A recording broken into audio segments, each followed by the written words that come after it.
नजर सब पर।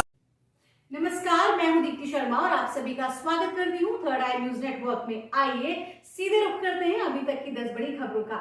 प्रधानमंत्री नरेंद्र मोदी ने जम्मू कश्मीर के उधमपुर में आज रैली को संबोधित करते हुए 2 बड़े ऐलान किए हैं। पीएम मोदी ने कहा कि जम्मू कश्मीर में पूर्ण राज्य का दर्जा बहाल किया जाएगा और जल्द ही यहां विधानसभा चुनाव होंगे। प्रधानमंत्री का ये ऐलान इसलिए भी बेहद अहम है क्योंकि नेशनल कॉन्फ्रेंस और पीडीपी सहित तमाम राजनीतिक पार्टियां आर्टिकल 370 हटने के बाद से ही जम्मू कश्मीर में चुनाव कराने की मांग कर रही हैं। लोकसभा चुनाव के मद्देनजर प्रधानमंत्री नरेंद्र मोदी लगातार मीडिया से रूबरू हो रहे हैं। वो अलग अलग चैनलों को इंटरव्यू दे रहे हैं। देसी मीडिया से लेकर विदेशी मीडिया तक के साथ वो बातचीत कर रहे हैं। हाल ही में उन्होंने कहा कि सरकार बीजेपी शासित राज्यों में भी भ्रष्टाचार पर नकेल कस रही है। पीएम मोदी ने कहा कि जब से हमारी सरकार सत्ता में आई है तब से ही हम भ्रष्टाचार को लेकर सख्त हैं। इसको खत्म करने के लिए हमने कई प्रयास किए। उन्होंने कहा कि हम भ्रष्टाचारियों के खिलाफ कार्रवाई के लिए प्रतिबद्ध हैं। हम इससे समझौता नहीं कर सकते। देश में जहां बीजेपी की सरकार है वहीं भी भ्रष्टाचार के खिलाफ कार्रवाई हो रही है। हिंद महासागर में समुद्री सुरक्षा को लेकर भारत और अमेरिका का खास प्लान। अमेरिका के रक्षा मंत्री लॉयड ऑस्टिन ने कहा कि भारतीय सेना की क्षमताओं को बढ़ाकर दोनों देश व्यापक हिंद प्रशांत क्षेत्र में अधिक स्थिर शक्ति संतुलन को बनाए रखने के लिए मिलकर काम कर सकते हैं। उन्होंने रक्षा विभाग के वार्षिक बजट पर इस सप्ताह कांग्रेस की सुनवाई के दौरान सीनेट की सशस्त्र सेवा समिति के सदस्यों को ये भी बताया कि अमेरिका और भारत की सेनाएं हिंद महासागर में समुद्री सुरक्षा को बढ़ावा देने के लिए परिचालन गतिविधियों में तेजी ला रही हैं। ऑस्टिन ने कहा कि इस बजट अनुरोध के साथ हम अपनी प्रमुख रक्षा साझेदारी के तहत अमेरिका भारत संबंधों में एक नए अध्याय की शुरुआत कर रहे हैं।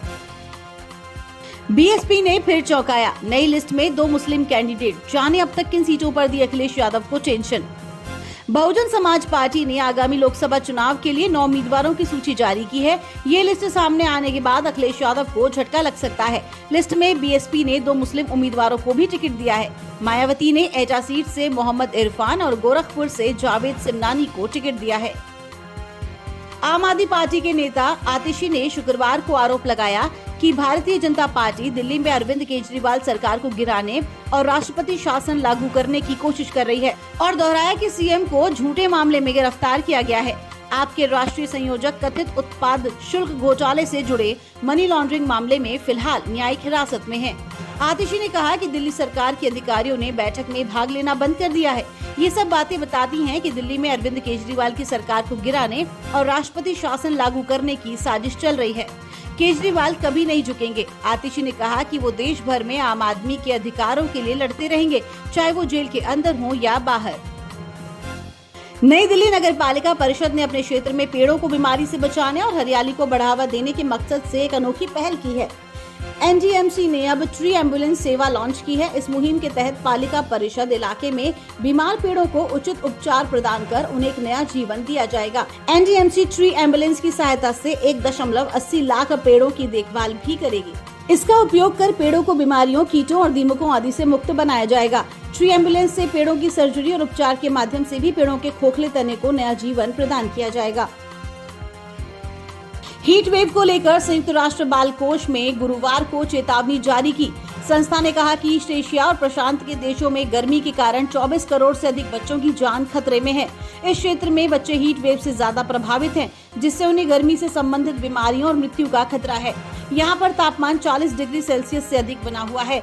अनुमान है कि जलवायु परिवर्तन के कारण 2024 अब तक का सबसे गर्म साल हो सकता है।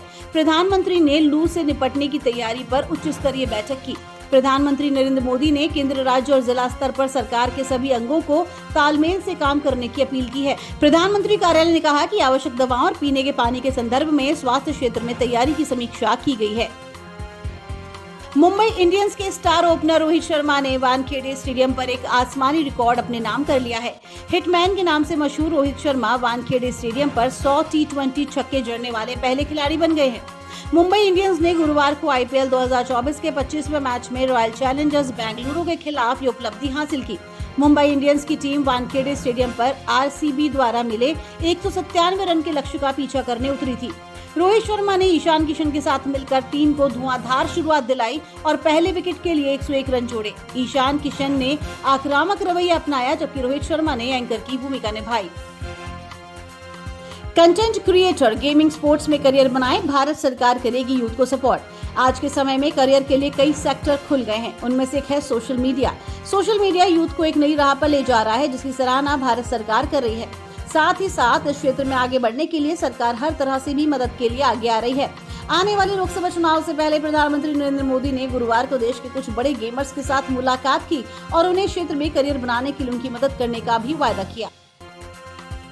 20 साल पुरानी लड़ाई भुलाकर दोस्त बने इमरान हाशमी और मल्लिका शेरावत। इवेंट में एक दूसरे को किया हग। इमरान हाशमी और मल्लिका शेरावत की लड़ाई से हर कोई वाकिफ है। 20 साल पहले मौजो फिल्म की शूटिंग के दौरान इमरान और मल्लिका की लड़ाई हो गई थी। अब आखिरकार सब भुलाकर इमरान और मल्लिका ने फिर से दोस्ती कर ली है।